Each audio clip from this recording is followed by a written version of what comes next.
मुख्य अतिथि श्रम एवं पेट्रोलियम विभाग में केंद्रीय राज्य मंत्री रामेश्वर तेली शामिल हुए। उनके साथ साथ यूपी सरकार में कैबिनेट मंत्री स्वामी प्रसाद मौर्य और बीजेपी के कई जाने माने नेताओं और पदाधिकारियों ने शिरकत की। इस दौरान केंद्रीय राज्य मंत्री रामेश्वर तेली ने लौह पुरुष सरदार वल्लभ भाई पटेल की तस्वीर पर फूल चढ़ाए, तो साथ ही मजदूर तबके के लिए कई योजनाओं के बारे में विस्तार से बताया भी। साथ ही रामेश्वर तेली ने बताया कि आने वाले समय में सरकार की तरफ से मजदूरों के लिए क्या नई योजनाएं लाने की तैयारी है। और इस बीच केंद्रीय राज्य मंत्री रामेश्वर तेली ने कई मुद्दों को लेकर प्राइम न्यूज से खास बातचीत की है। वहीं उत्तर प्रदेश में होने वाले 2022 के विधानसभा चुनाव में पूर्ण बहुमत से बीजेपी की जीत का दावा भी पेश कर दिया। साथ ही उन्होंने यह भी कहा कि उत्तर प्रदेश के साथ साथ जहां भी चुनाव या उपचुनाव हो रहे हैं वहां भी बीजेपी ही जीतेगी। साथ ही रामेश्वर तेली ने बताया कि किस श्रम विभाग ने एक पोर्टल शुरू किया था जिसमें तकरीबन 5 करोड़ 30 लाख लोगों ने रजिस्ट्रेशन कराया है। तो साथ ही साथ उन्होंने ये भी बताया कि ई श्रम के नाम से बना पोर्टल आम जनमानस के लिए काफी लाभकारी साबित होगा। इस कार्यक्रम के दौरान केंद्रीय मंत्री रामेश्वर तेली से प्राइम न्यूज ने खास बातचीत की है और कई मामलों पर चर्चा की है। केंद्रीय श्रम एवं पेट्रोलियम मंत्री आज हमारे साथ हैं रामेश्वर तेली जी। जानते हैं कि क्या उत्तर प्रदेश सरकार की उपलब्धियां रही हैं और आज का क्या कार्यक्रम है। सर, आज एकता दिवस के रूप में मनाया जा रहा है कार्यक्रम, आज आप इस कार्यक्रम में आए हैं, क्या कार्यक्रम है और किस तरीके से इसको मनाया जा रहा है? देखिए, मैं आज करीब 3-4 प्रोग्राम लेके लखनऊ पहुंचे थे। पहला प्रोग्राम था तेली समाज की एक मीटिंग थी हमारे पार्टी के द्वारा, क्योंकि तेली समाज ओबीसी में आते हैं और मोदी जी ने ओबीसी के लिए जो कर रहे हैं पूरा दुनिया को पता है, और इसीलिए एक समाज की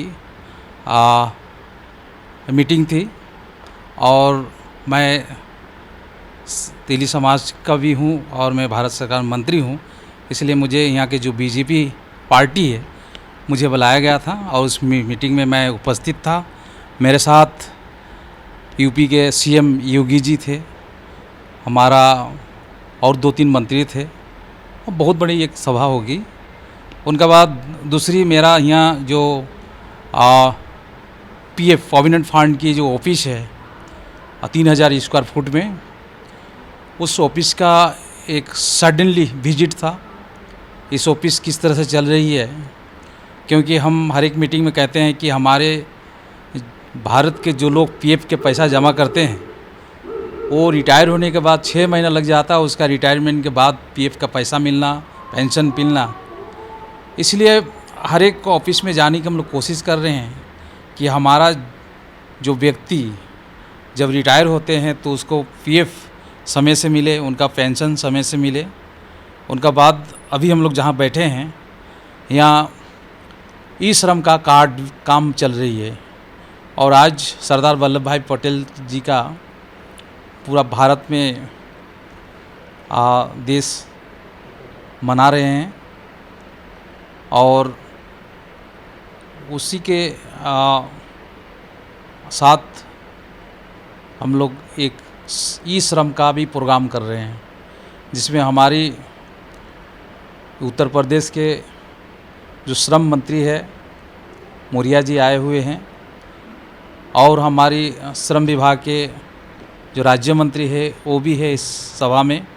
इस सभा में हम जो लोग कोविड में मर गए थे उनका हम ज़िंदगी भर का पेंशन की सर्टिफिकेट वितरण करेंगे।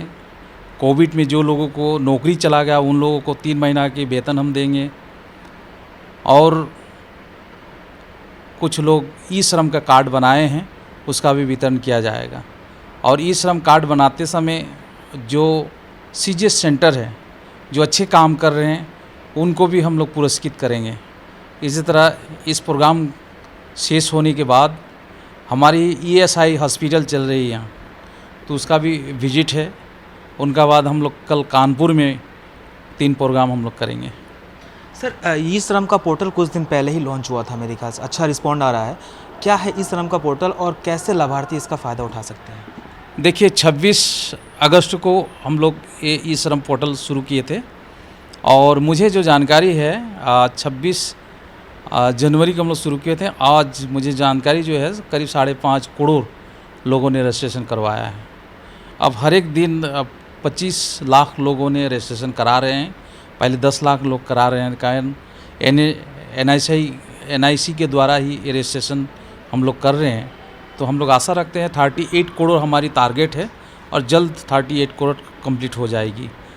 और देश भर में हम लोग कैंपिंग शुरू कर दिए हैं। भूपेंद्र यादव जी भी कुछ स्टेट में जा रहे हैं, मैं भी कुछ स्टेट में जा रहा हूँ। जी ई श्रम कार्ड बनाने से क्या फ़ायदा है, लोगों को जानकारी देने के लिए, और अच्छी हमें रेस्पॉन्स मिल रही है। सर, एक अच्छी सराहनीय पहल है कि कैंपिंग लगा के जो लोग नहीं जानते हैं उन तक ये सूचना पहुंच रही है कि ई श्रम के जरिए आप जुड़े। लेकिन सर, हमारे व्यूवर्स जानना चाहते हैं कि ई श्रम से क्या क्या लाभ, बेसिक लाभ क्या हो सकते हैं जो जनता तक पहुँचे। देखिए, पहली बात है ई श्रम कार्ड 26 अगस्त को हम लोग शुरू किए थे और अभी आते आते 5.5 करोड़ हो गया है। और आने वाले दिन में हम लोग बहुत सी सोशल सिक्योरिटी स्कीम हम लोग लेने वाले हैं। लेकिन अभी रजिस्ट्रेशन करने के साथ ही साथ 2 लाख रुपये की इंश्योरेंस हो जाता है। भगवान ना करे उसका एक्सीडेंट हो जाते हैं तो 2 लाख रुपये मिलेगी। अगर कोई कारण से अगर हाथ पैर कट जाते हैं तो 1 लाख रुपये मिलेगी।